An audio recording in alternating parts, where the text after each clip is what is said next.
Give us this day our daily bread, and forgive us our sins, as we forgive those who sin against us. Do not bring us to test, but deliver us from evil. Amen.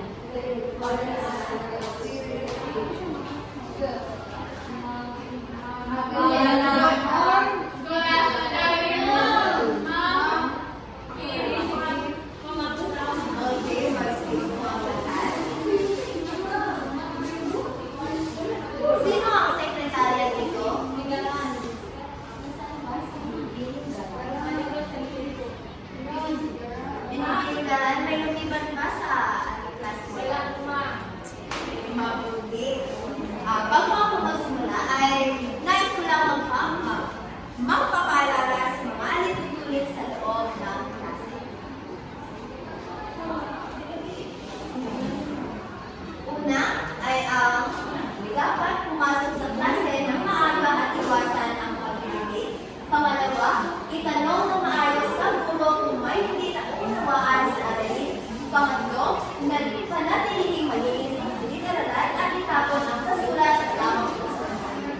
Pang-apat, igalang ang guro at mga kamag-aral sa pamamagitan ng maayos na pakikitungo at paggamit ng paggalang ng panalita. At ang panghuli ay tapusin at ibasa sa tamang oras ang lahat ng aralin at prayer. Naintindihan ba ang ating? Oo. Magaling.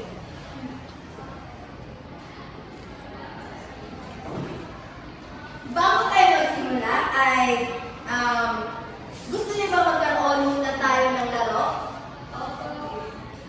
Okay.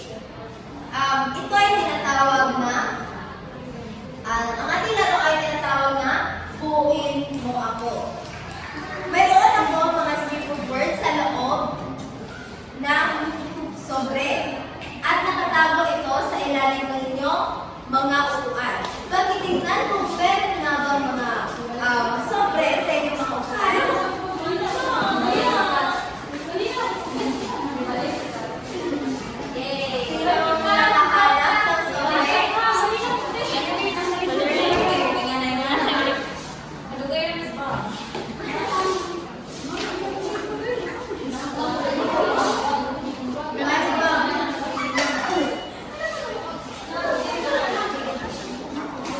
Sino nakahanap ng sobre? Sino nakahanap ng sobre? Mali ba tumayo ang nakakuha?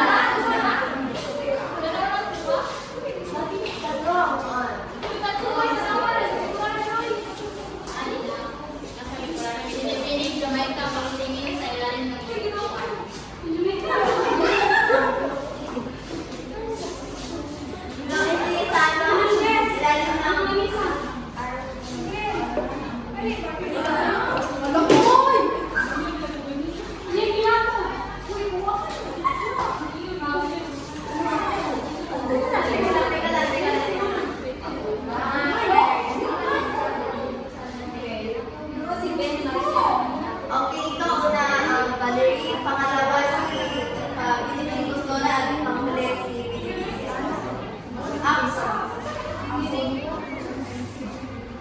Binibini lagi magbasa ang salitang nasa mo na sobre.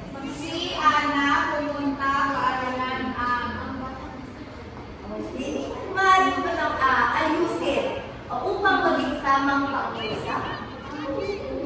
Maaari mo bang ayusin ang isang pag-uusap? Maaari mo bang ayusin?